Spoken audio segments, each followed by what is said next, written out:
Here we go. Thank you, everyone, for your patience. We're going to be talking about ensuring a great start to kindergarten for kids with ASD. So, I believe that whoever, my audience, those participating tonight, do have a child they're concerned with who is starting kindergarten, starting a new time.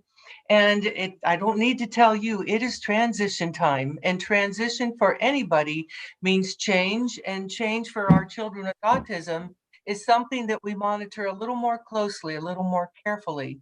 So the biggest change, a lot of times that parents don't quite remember or even comprehend at this point, is that your child is transitioning to a formal education. Kindergarten is what starts a formal education, and it is extremely different than what we remember as when we went to kindergarten. It's not the half-day program where you learn through playing, where you have a lot of nap time, you have time to color, draw, learn names of colors, things. In kindergarten, it's the formal education begins. And a couple examples of that formal education is that your child now will be learning the Common Core standards used from grades K through high school till you graduate. The Common Core standards are more demanding. In fact, kindergarten now is like what first grade used to be. There's one Common Core standard for writing for a kindergartner that they'll write three sentences, a paragraph at the end of kindergarten, and it will have capital letters, it will have punctuation. I'm thinking that's impressive. So there's a lot of hard work going on in kindergarten. They're moving them forward faster than they used to. Another thing happening, I'm sure you've heard of testing, the high stakes testing. We do it to kindergartners. We got good news in Akron Public this year that we're going to be not administering the very first of the three high stakes tests these young kindergartners take. They take a reading test, they take a math test. It used to be 3 times to 4 times a year. Now it's just going to be winter and spring to see how they're moving ahead. And these are, they're not just a quick 10-minute assessment. They have to get on a computer, it's read to them, but they have to know to listen, to comprehend, to pay attention to the question, not just to the picture that looks the most fun to them. So it's a difficult time for these young ones. They're doing much, much more. And like I said, it's the beginning of formal education. There's a lot of research done on kindergarten being what they call a sensitive period. And that this is something we're going to remember as we go through this seminar tonight. The sensitive period is that time when your child is attending kindergarten and what effect that has on them. Do they love school? Do they hate school? Are they just kind of wishy-washy either way?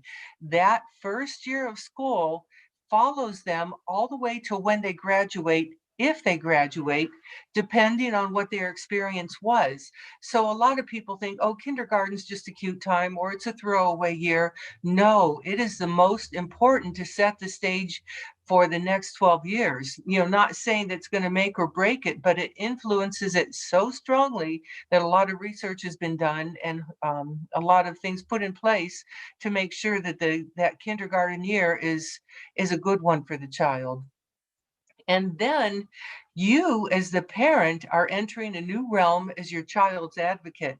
So far, you've gone through the transition, the advocacy for your child to say, maybe at age 1, 2, 3, something's not right here. What could be going on?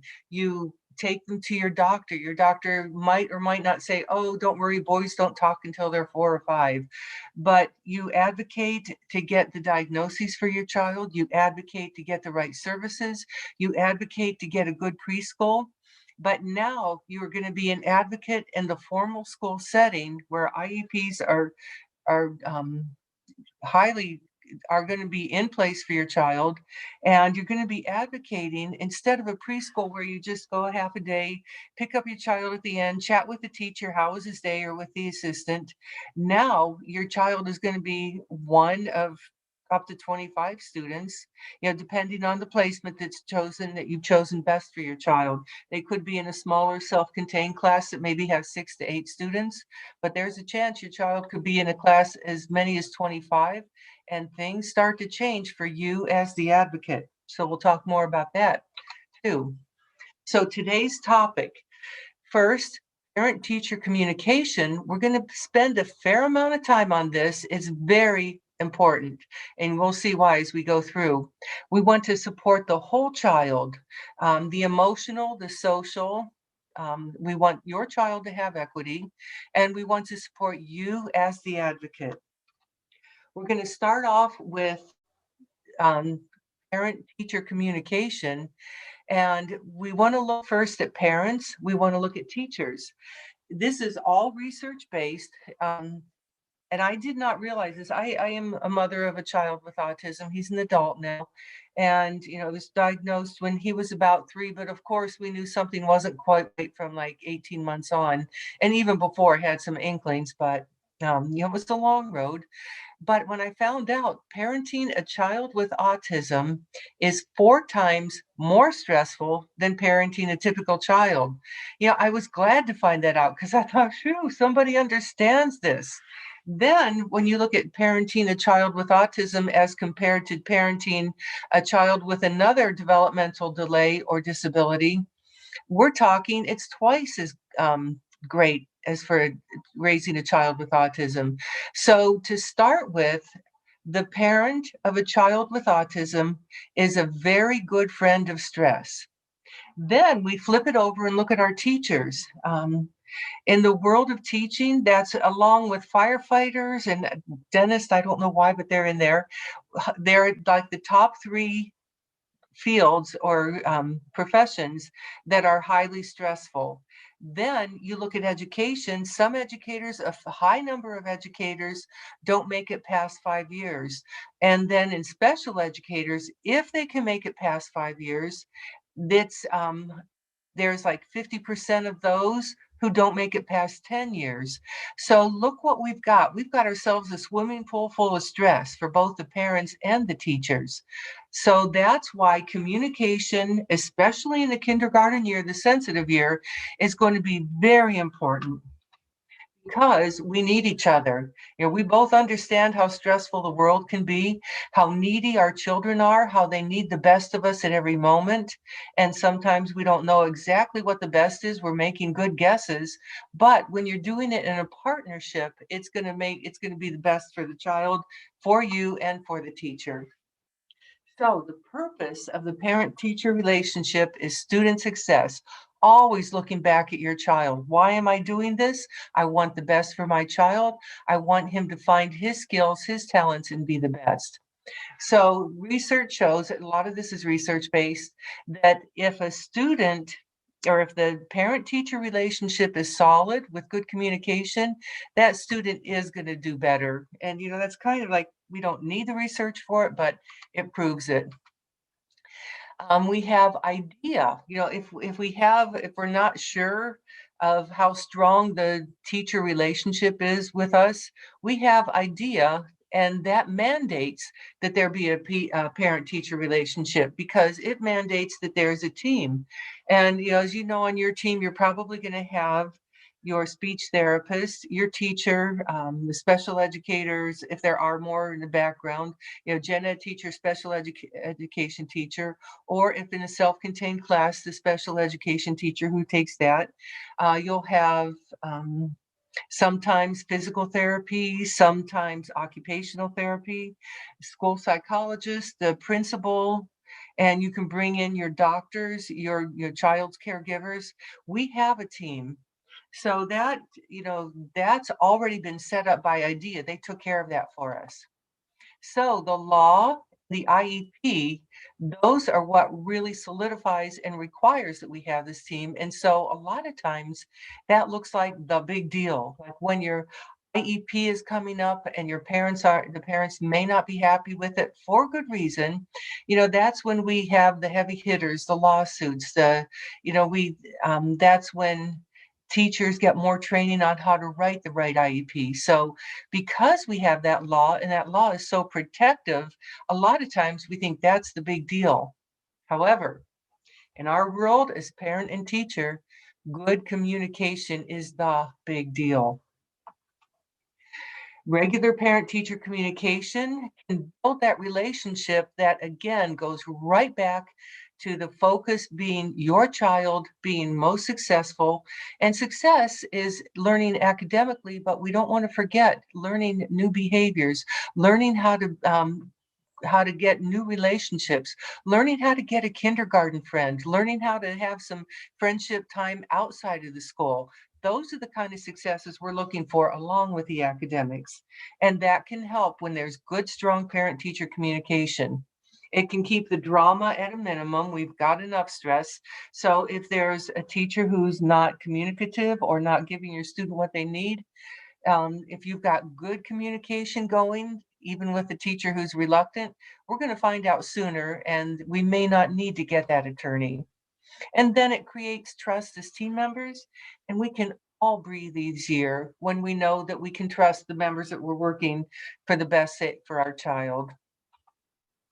So we're going to talk about making a plan to communicate, and we're going to talk about the different types of communication.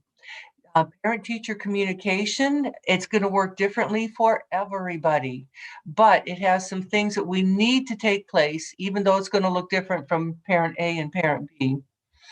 And the relationship can and should be built intentionally, and I can show you how it can be easy too. And in this information age, we've got so many ways to communicate. Now that we're online too, that's one more way. But I always say the best plan is to have a plan for communication. Don't just cross your fingers and hope you get a teacher who will answer your emails. We need to make a plan. So I would like to take a few minutes just to talk about what it does and does not look like. In my years of teaching, I have 8 years teaching kindergarten through second grade, self-contained children with autism. And then I also worked years after that with sixth grade through eighth grade children with autism. And it's funny, even no matter what age range I'm teaching, I see the same level of communication. So we've got one method, my least favorite, non-responsive. So what does a non-responsive parent look like? When I would call from the school, you see the Akron Public Schools on the ID, don't pick up. We get the students back every day, and the Valentine we made for mom is still in there a week later. We need several reminders for the signatures on important papers. You know, we find different ways to say, I need this, I need this. Now you've got a teacher. What does the non-responsive teacher look like? You just can't get hold of him or her. They don't seem to be available for the phone. You send them an email, you don't get an answer back. When you do finally connect, it's a short conversation. They are not the most interested in talking. They want to get off the phone as fast as they can and make sure that you're off their checklist. That is non-responsive, both looking at the teacher and the parent. Now, we can look at unstructured, and unfortunately, this is where most parent-teacher communication falls. Nothing wrong with it, but it's not the most powerful. We don't have that strong connection yet. What does it look like unstructured for the parent? They'll write in a communication book or contact the teacher as needed. You know, it's not a daily or weekly or agreed upon communication. They take care of the needs. They're always responsible. Otherwise, we don't even know they're there. Teacher is usually not the initiator. In an unstructured situation, a lot of times the teacher waits till there's a problem and the parent tells them what the problem is. They contact the parent only when something goes wrong. You're not going to hear that Sammy had a good day and he shared half of his lunch dessert with one of the other kids. You're not going to hear any of those little victories that go along in the day. They're only going to tell you what's wrong, and nobody likes getting those. Here is what everybody can do, no matter what kind of communicator you are, no matter how often, how little you want to communicate. Here's how we make a plan when there's a plan in place. It's regular communication. It can be daily, it can be weekly, it can be anything else that you decide together that you need. And it's a plan that works for both of you. It's not one person being unstructured and one person being overly structured. Gives you understanding on both parts how to communicate, and I'll show you those forms soon. So, communication guidelines. As the parent, you need to remember you are an extremely valued team member. As a parent myself, I've been in IEP meetings before I became a teacher. My son inspired me. He was diagnosed at 3. By the time he was 12 in middle school, he was attending, had a really good teacher. Over the summer, she took a different position, and we got a new person who was, I'm sure, a good teacher, but didn't understand the program. And every time my son would come home, I'd think, I got to call the teacher. And I kept hearing myself say, if I were the teacher, I would. So that's what lit the light bulb in my head to say, well, listen to yourself. I am the teacher. And it's my favorite ever occupation. But as a parent, I tried my best to be always advocating for my son. As a teacher and a parent of a child with autism, I doubly appreciated the mothers, the fathers, the family members they are the most valued team member. They say that we're all equal on the team. In my opinion, that's not so. I need to hear what the parents have to say. I need to hear their take on it. I need to hear the whole picture. I only get a snapshot of the child during the day. So I just want to spend a little extra time to say, yes, you are extremely valued. Know your child best. You give us the input that the team needs. Your support strengthens your child. You give us the faster path to knowing the best way to support your child. And you are and always will be your child's strongest advocate. And the teacher, what is the teacher's role? A lot of times, again, teacher's role might be, you think, is the same as a speech therapist, the occupational therapist. Your teacher is with your child throughout the whole school day. So that is a pivotal position to have. Um, the teacher is invested in your child's success. And the teacher is the gateway to the child's educational world. You can do as much as you can to advocate for your child, except go to school with them and make sure everything's going right. You need to know that your teacher is running, just guiding and moving along as necessary. So, for regular communication or daily, whatever you prefer, the parent should communicate as if your child was the most important student in the school. And the truth is, your child is the most important person in that school, not just the classroom, but the school. You need to have that attitude when you advocate for your child. And sometimes you might think, oh, I'm talking too much about my child. I love my child so much. I probably am hogging the screen here. I shouldn't be saying so much. Yes, I want you to. We really want the parents to be completely absorbed in their child's the needs of their child and to advocate for that. You can never talk too much to the team. They are the most important person, and you have a heavy load. My son, who is now 27, wasn't always successful in his young adulthood, but as his advocate, I didn't step aside. I did what I believed was the best. At this point, he's ready to start Stark State next week. So, it takes a lot of work, and a lot of times, if we're not there for our child, it's not going to happen. They are the most important. And then the parent needs to learn the teacher's mode of communication. And if that doesn't work, step in, ask for modifications. And to the point that you can, I know these days especially with COVID and who works when and how do you cover the day? Remain as active as possible and involved in your child's daily school life. It just is Just gives you a little more insight when you see what's going on if you're in the PTA, or if you want to bring the Friday snack, or if you want to come help with a weekly art. It's just nice to kind of have a regular constant presence in the school if possible. Okay, for the teacher, as a communicator, communicate for a child who can't always speak for himself or herself. And that's important for any kindergartner, but we, as parents of children with autism, really know how important that is. And a teacher needs to schedule time, and I keep it sacred, for preparing regular communication to the parent. At the end of each school day, when I had the K through 2 students in a self-contained class, we had a form that we filled out, and the students said, the students, I was so impressed with them. Here's little kiddos, and they come up to fill out their forms, some verbal, some nonverbal. First thing we say is, my day was, and it was happy, okay, or sad, never, never bad. And they would circle what they thought their day was. And I was always happy to see that they thought it was happy. But if I just, showed a video and then lost track of time, it's like, oh my gosh, the parents aren't going to know how the child did today, what he learned new, what was fun, just keeping that time sacred.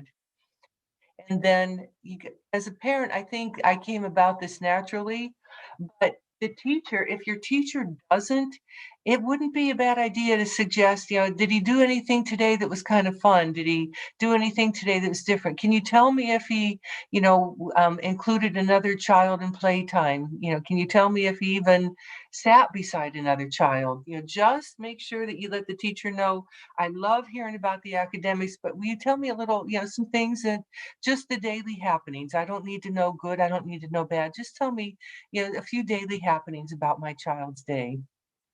And then this is more for teachers. I know you're active parents, and this is something I hold myself to.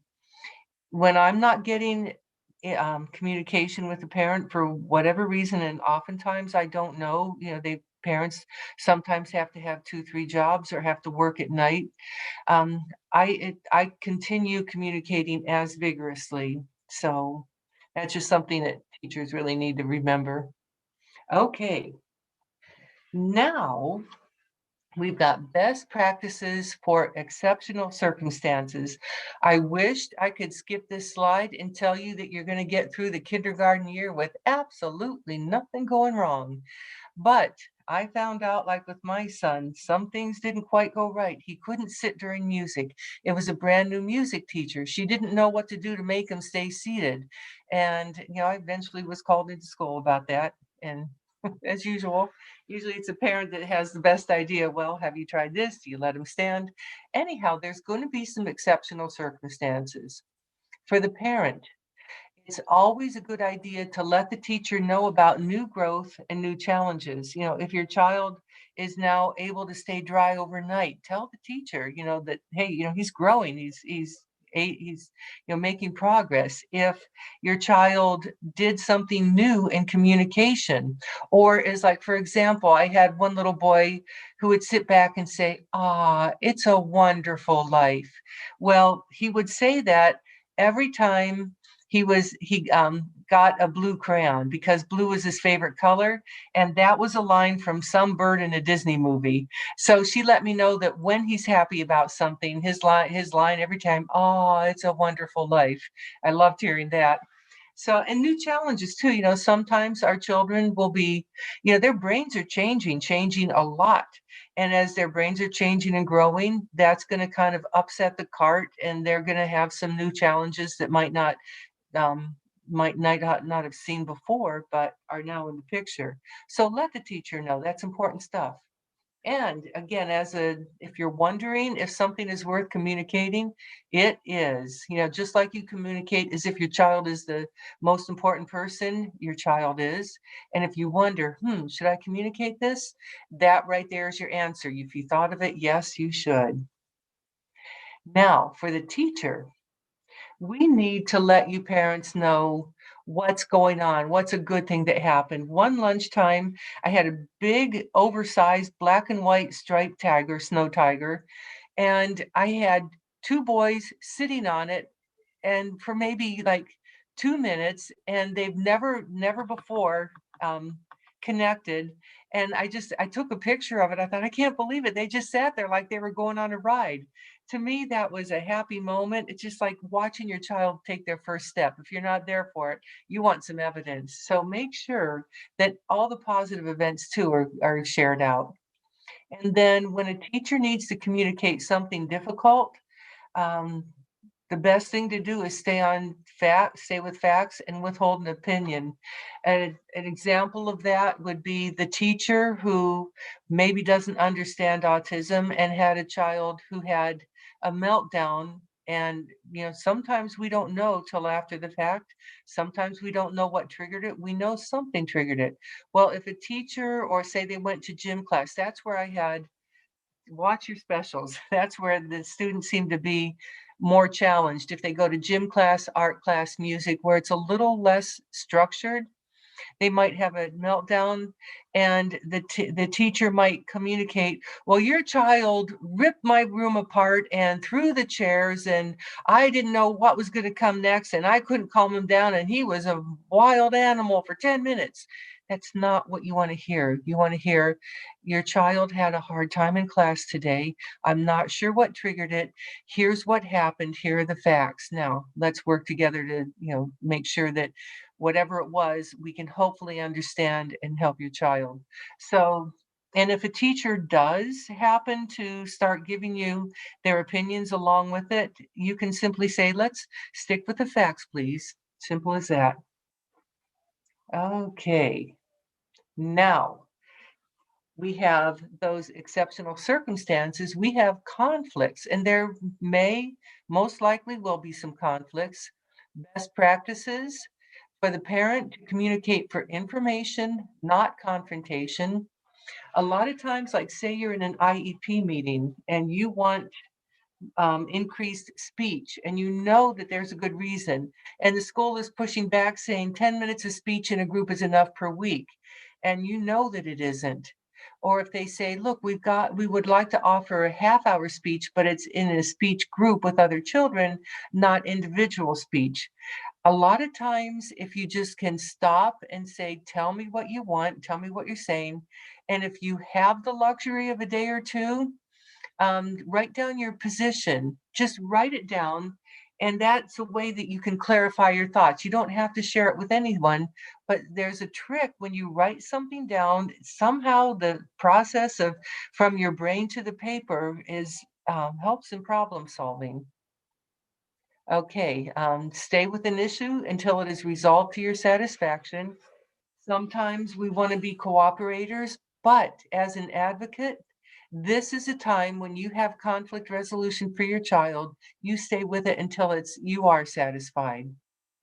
And then take a day to consider alternatives before accepting or rejecting something. Sometimes it might not, like maybe you think about it and think, yeah, a half-hour speech with a group would help his pragmatic use of language. Maybe that is a good idea. Where I thought if he had one-on-one, he'd grow faster. So sometimes if you have the luxury of time, take the time to think about it. Again, the teacher, communicate for information, not confrontation. Have your data handy. Rely on the whole team. And don't take the position of us against them. I don't know if you've experienced this in your lifetime of advocacy for your child in formal education.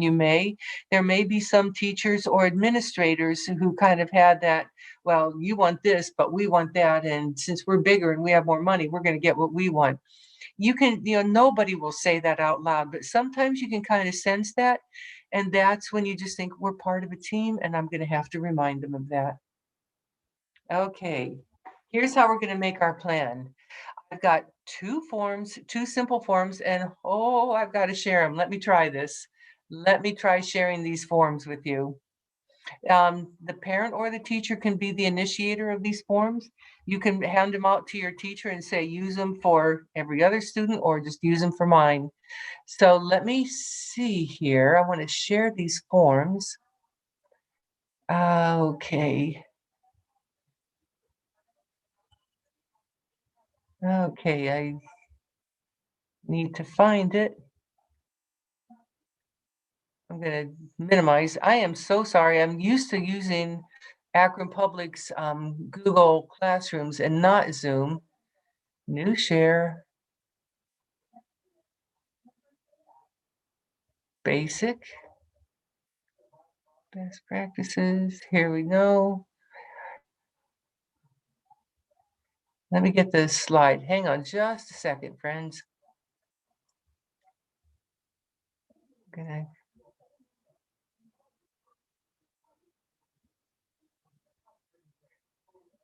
I'm going to stop sharing this, and now I'm going to find the other.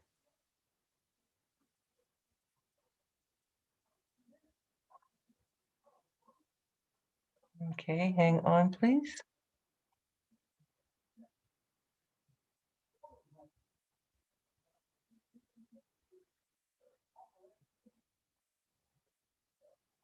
Okay, got this up. I appreciate your patience. Okay.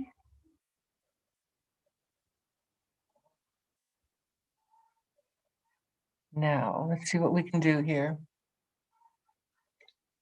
Ha ha ha. It should be coming up. Okay, do you see parent-teacher communication? That is what we're looking at right now. There are two forms. Let me just scroll through this so you can see it. Parent-teacher communication checklist. It's just a fact finder. And I'm going to scroll. You can see method, parent-teacher, frequency, parent-teacher, availability, parent-teacher. You know, it's like, let's get together and what's good for you, what's good for me. Once you fill that out, then you make your communication plan. Very simple. Look at this, not filling in that much. So let's go look through this. Parent's name, teacher's name, method or style. Check all that you prefer.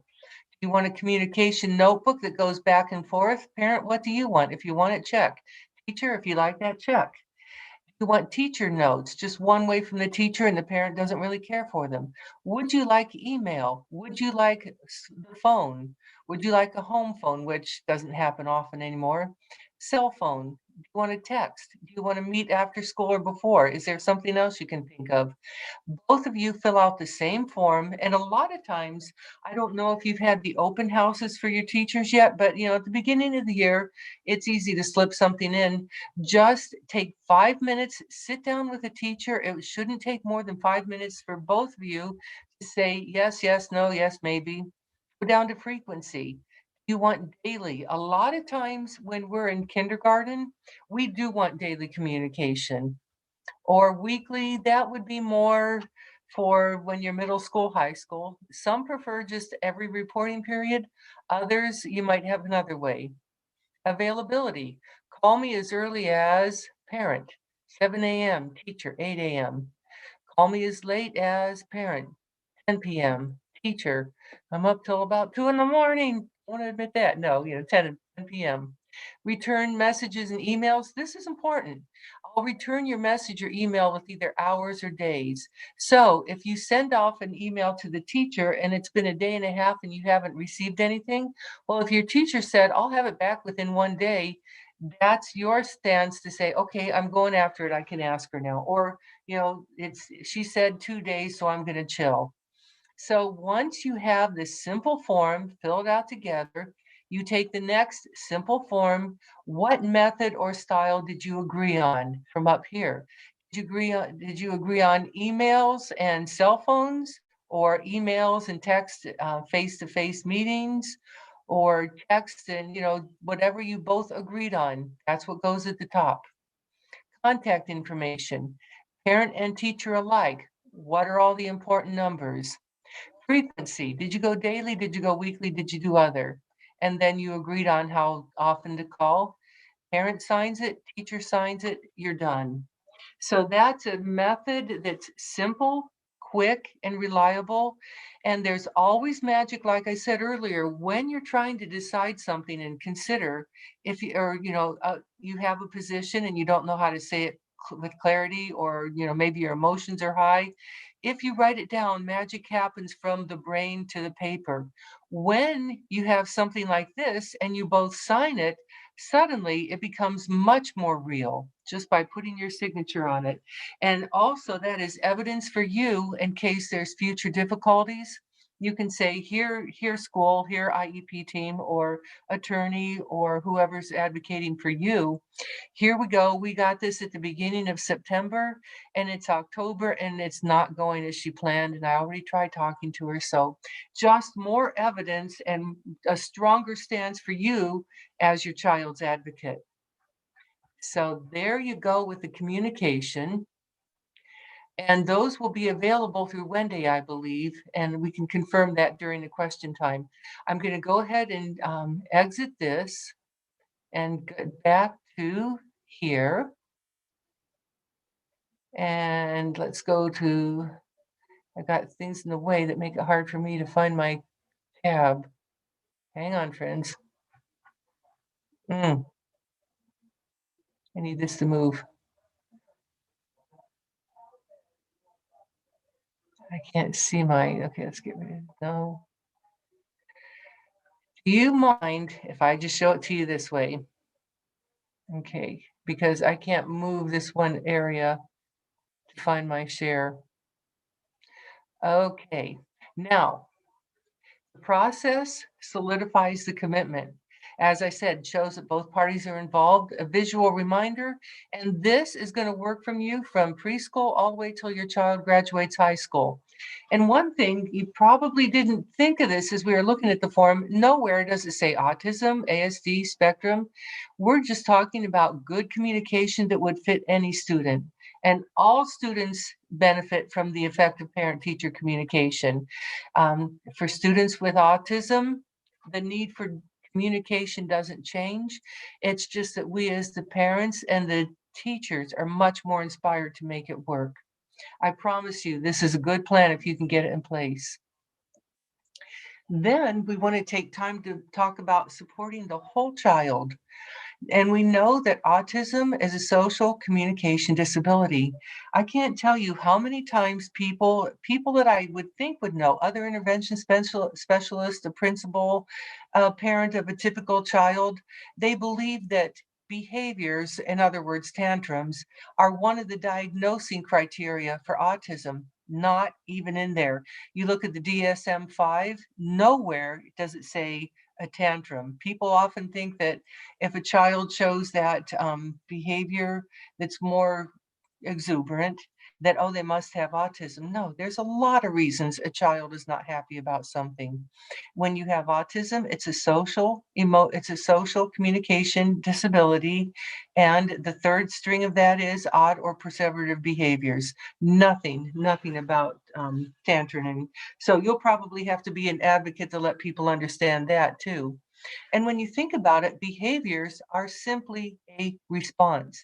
Behaviors don't define the person. They are truly a form of communication. So, like we talk about the child in the art class who can't sit at a seat and then all of a sudden has a meltdown because they were told 6 times to sit down again, and the teacher finally decides to guide them over or pick them up and put them in a chair. And that's not, the sensory wasn't right for the child, but the teacher didn't understand it. Of course, we're going to, if you cannot communicate, if you have a communication disability, a relationship, a social person-to-person disability, you're going to communicate in some form. So, we need to know that we need to support our child or kindergartner in all realms, academic, social, and emotional. So your teacher needs to understand, especially if it's a special ed teacher in a self-contained room, you probably have the basics covered. If it's a gen ed classroom where an intervention specialist will help throughout the day, you need to make sure that the teacher knows what autism is, even though she says she might. Give them a little primer. Let them know who your child is, and explain to the teacher that all behavior is communication, and let your teacher know how your child responds. Some children respond by being more verbal or more emotive. Other children respond by completely withdrawing. So we want to let the teachers know, what is your child's way? What are the things you look at when you know that something isn't right, what your child has taught you? And then, You want to help the teacher know how to promote social and emotional learning. So let the teacher know what triggers your child, what makes your child crawl into the corner and not relate, or what makes your child scream until and nobody understands. Let them know what your child's routine are that might be different from the neurotypical child. You know, one little boy wanted to keep his race car, just little handheld race car in his pocket all the time. And when one of the gym teacher wanted it out of his hands so he could do gym, that was the end of his ability to participate for the rest of the period. So everyone needs to know, what is my child's ways? What do they need, and allow for them? What strategies calm your child? If you know the purpose of your child's actions, go ahead and try to explain that to the teacher too. Now, here's something I have some opinions here. Positive responses, not negative classrooms. Any child, any child who is told that um, there's a consequence for their behavior, they if there's a negative consequence, you're not going to get the best response from them. Our children with autism don't understand the social world, so the teachers have to remember they are teachers and they're there to teach. They are not there to punish. If your teacher uses the color system in their classroom, you're on green if you're good, if you flub up, you're on yellow, and if you really mess up, change your color to red. I have seen way too many kindergartners in typical education. When their color changes, they cry. Then their teacher says, well, they need to learn to be tough. They need to learn the consequences. Anytime, Wendy and I were talking about this before we came on, anytime a child, simple as this, has their color change, has a negative punishment, their brain stops learning. Why would a teacher want that? Teachers have to understand we are there to teach everything. Teach them what you want, not how to take away. And children with autism, a lot of times until they can mature into this, and at 5 years old, no kindergartner is ready for this. They may not even understand why they did what they did, or it could have been as simple like somebody pushed your child and they are hypersensitive to being close to others, so they push back. Well, are they, go change your color for that. They are not going to understand it. They're going to start to get a bad self-image. Those are the kind of things that behaviors need to be taught and not punished. So I would strongly recommend that you talk to your teacher. And if your teacher does choose to use that, say, that's fine if that's your choice. However, my child doesn't respond well to that. I would rather you find another way that if my child needs his color changed, instead of that, say, classroom rule is we keep our hands to self. And this time you didn't keep your hands to self, and then maybe pull out a social story. Here's what Charles does when other people bump into him. Here's what children do. Have a plan in place. Have a plan to teach those. You can pretty much start to figure out in a short time where your child is going to have their rough spots. Have those social stories, have that practice. Like I did a lot of modeling. I'd say, here's what just happened. And then I'll practice it with my assistant. I'll walk into her and then she'll push me. I'll say, that's what happened. I said, but here's what could happen. And I used a lot of stuffed animals too. Oh, my kids and my little K-2 kids thought it was the funniest thing when my stuffed animals would do those rotten things to each other. They got to watch someone else do it and it wasn't them. So a lot of modeling, a lot of teaching. Don't do the punishment. Don't allow your child to be part of that red, yellow, green system. It doesn't work. It puts them in a bad mood, and then the learning stops. Then the teacher needs to have, and this is where you may need to step in, routines need to be in place to support your child's day. So a lot of times we'll have schedules, they know what's coming up, they can see it. There was one young teacher I had, she was a field experience. She came to visit my room for 2 weeks, then she went elsewhere, then she came back. She said, I was with a teacher who taught fourth grade, and this one boy with autism kept insisting he have a schedule, but the teacher said he knows that by heart. He can tell it to me anytime when I ask him.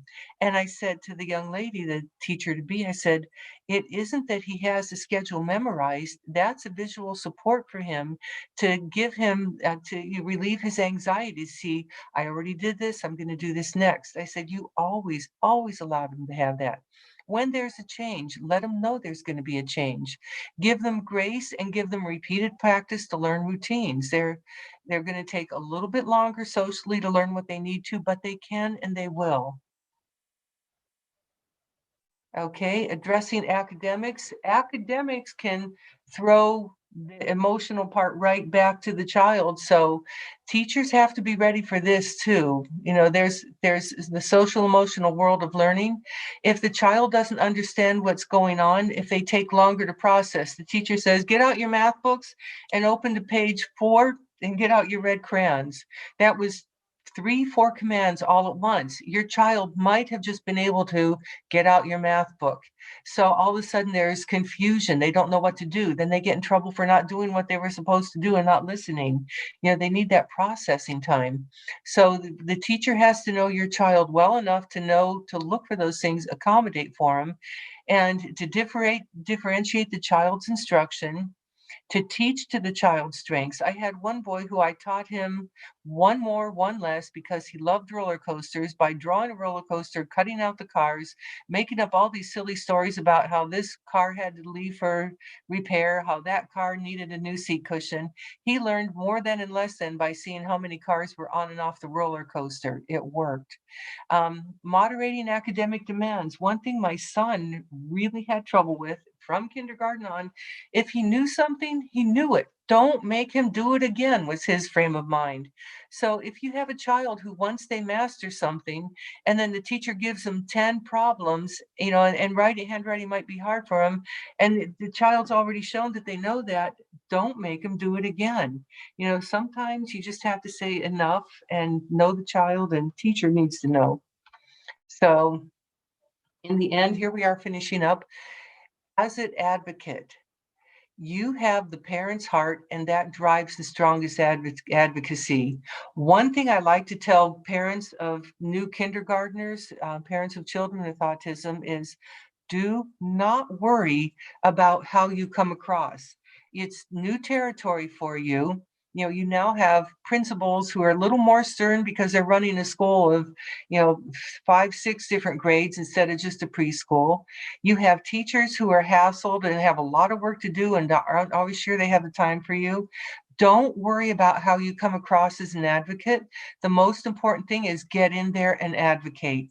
And you know, if you want to be smooth at it, give yourself 5, 10 years experience. But it really doesn't matter how you do it. It's, you just need to do it with confidence, not worrying about what does this look like, because you are your child's number one advocate. And we have to really watch out for this sensitive year. We don't want your child to have those days where they dread going to school, suddenly have stomach aches. It's, you know, we want to watch it carefully, regularly, to make sure that they have a very successful kindergarten year and a good basis to move on for the rest. And the last thing I ask, and oh, this is a tough one. It's probably harder than everything else I asked so far. Find a way to refresh yourself, even if it's just a 10 minutes after, before you go to bed with a cup of tea. But try to remember yourself. So parents, I invite you anytime. I can give Wendy my contact information. If you ever want to get in touch and, you know, ask any questions, see how it's going, I'm there for you, just like you're there for your child. Mhm. Maggie, thank you so much. Could you stop sharing your screen? I'll try. Okay. Can I? Let me try. And we'll go to the questions. One question is, you mentioned putting steps in place and communicating to avoid bringing in an attorney. Do either one of us know the % of parents that end up needing to bring in an educational attorney sometime during their child's K through 12 career? I don't know that information. In my experience, it's about, I had one student in my whole career in 15 years who had an attorney, and I'm trying to stop sharing, by the way. It's okay, go ahead. I had one student, and they came from a different school district because they were very, very upset with what was going on. So they moved over to us, and they still had the attorney in place. But in time, that went away. There have been times where we've had parents bring in, though, parents can go to ODE and get themselves an advocate, no charge. I get those about once every 2-3 years. Yeah. And ODE they are there to help. is the Ohio Department of Education. There are also educational advocates at Greenleaf in Akron, Ohio. They can help you out as well as a parent if you feel like you're not being heard. Yeah. Mm-hmm. Any other questions?